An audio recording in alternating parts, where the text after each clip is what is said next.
This video is sponsored by the Crimson Market, a trading website with actually decent solutions for trading in Diablo 4. For example, I can hover over this item in game, press Ctrl S, and I can list my item with their app to their website. If I do not know the price, I can say it's a bid and in how many hours, then I can list it.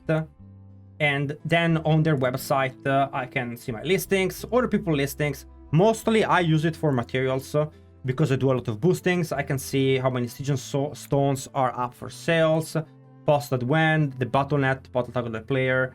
I can message them. Equipment, I can search for specific stats via EI, or simply just type Tempest Roar and I will find a Tempest Roar and, you know, get the one with the lowest price. Very good website. They also sponsor people like Woodesian Rocks. Also, every month they do giveaways. For example, there's this last Epoch theme computer that was given away and won by Fate0820. To get those rewards, you click on join on the club section. You scroll down and you're gonna find the golden ticket, which will give you 30 days free premium.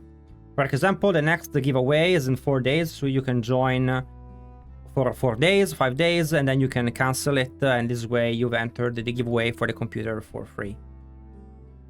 Welcome to Goblin-Inc. I'm Ace of Spades. On this chart, you're gonna see the calculation that we have done based on my build, the Dronix chart of the Boulder build. 11 times 0.3 more damage, but actually it's more closely to 20 times damage because we were able to do some improvement further after that day on the build. So 20 times damage overall for Boulder. Is that gonna mean Boulder is gonna be stronger than Landslide next season? It is to a point where we really do not know whether Landslide, Boulder, or Landstorm are gonna be the top build. I will start Boulder and then figure out on the first week where each build more or less stand. And it's gonna be very close. It's gonna be a battle for which build is best. Let's talk about Boulder. Cataclysm is the key thing this season, and people are like, yeah, of course. But it's not that simple. Because less builds than you think are gonna be running the Cataclysm Mjolnir ring. Let's talk about it. Why is though this item so much better for Boulder? Amazingly so. We have Endless Tempest ranks movement speed. A little bit to talk about that. You cap move speed with this build with just the Dolmen Stone, the ring, and the boots. Without even needing temperings. It's actually gonna be flawless. You have crit chance, willpower, and no attack speed, which is actually a positive thing for Boulder. 100% damage multiplier, which also means your skills cost 0 resources. You don't have unlimited spirit. It's just that your stuff costs 0. Meaning that Ancestral Guidance does not work. But that's okay for us. Still a 100% damage multiplier. And the key thing is the rank to Endless Tempest. It just happens that only with that ring and the new Dolmen Stone, you have enough cooldown, more than enough, to have permanent infinite Cataclysm always up. Without even needing the boon Calm Before the Storm, that if you've played Druid, you know it will give back the cooldown of your ultimate when you lucky hit with a nature skill. Now, not everyone is gonna be having a GA plus 12 Dolmen Stone, obviously. In that case, you will play with Calm Before the Storm, but it's still gonna be a pretty easy time getting your Cataclysm back up.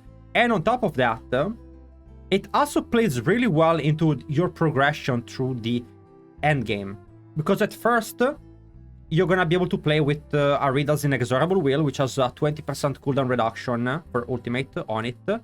Also massive willpower and damage to close. Plus pulls enemies, which is gonna be best in slot for the Infernal Hordes. So if you're doing Infernal Hordes, you play with this ring. Eventually, if you end up being the type of guy that wants to have GA Dolmen Stone, and you want to have like all the beast gear, you're also gonna be pretty much removing Irida for Ring of the Starless Skies if you plan to push pits, which is not really a necessary content that much this season because we have the Infernal Hordes. But that's the progression you're gonna be having. You're gonna be capping your Cataclysm cooldown, no problem, I promise you. with Arida and Dolmen Stone at the beginning of the season, and if you get better items, you'll be switching with a Starless Sky Ring and a GA Dolmen Stone. Technically, probably, you don't even need to have a GA Dolmen Stone, and just Calm Before the Storm is gonna be good. But if you end up having like perfect ultimate cooldown reduction for endgame, you can play very powerful thing like Obsidian Slam and Masochist, which are, especially Obsidian Slam is gonna be actually really crazy for speed farming and hordes. So I wouldn't mind being able to play that eventually. Really, Cataclysm fixes everything for the build, and now we're gonna discuss why. The main issue of the build is that you have to run so much for your resource management. In the past, you had to run Nature's Fury, Boots with Spirit, Chest with Spirit, T-Bolts, and your build kind of died there. Now, let's talk about the new uniques and how powerful they're gonna be, because we can play them now. We can play the Wild Heart, we can play the Insatiable Fury, and Vasily is now not a dead item. So let's go over them. But before, again, let's take a look one more time at how amazing Dolmen Stone is gonna be. It has ranks to Crushing Earth, Rough Scales ranks, which now Boulder is a Rough Scales, Natural Magic's cooldown, and also has move speed while Hurricane is active. It's insane. You're gonna be flying through the map. Insatiable Fury. Werebear overpowered damage, plays well into the build, has max life, and has also 4% Ursine Strength bonus, which if you have a GA and you upgrade it, it's actually gonna be much stronger, and it's gonna be over 10%, another 10% damage multipliers, and 5 ranks to your Werebear skills. And that's a lot of extra. That's 10% more base damage per rank, that's really much. Well, the more ranks you have, the less valuable it becomes, but overall it's a lot of damage. The new Wild Heart Hunger are now a 60% damage, and they're incredibly easy to keep up because you're playing with the Vasily's Elm, making your skills Werebear skills, and then you have Claw or Shred for poisoning in the Boulder build. You also get shapeshifting attack speed, which is faster Boulder uptime, heightened senses for defense, and movement speed. Very powerful 60% damage.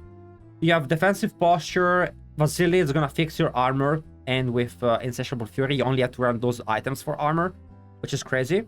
No need to worry about armor anymore. You get willpower even, 7.3%, another boost of damage, and more defense. This item is nutty now. New Starless Sky is gonna be also very powerful if you can obtain it. It has 12.5% base crit chance, which is crazy, because it can be incredibly high when you masterwork it.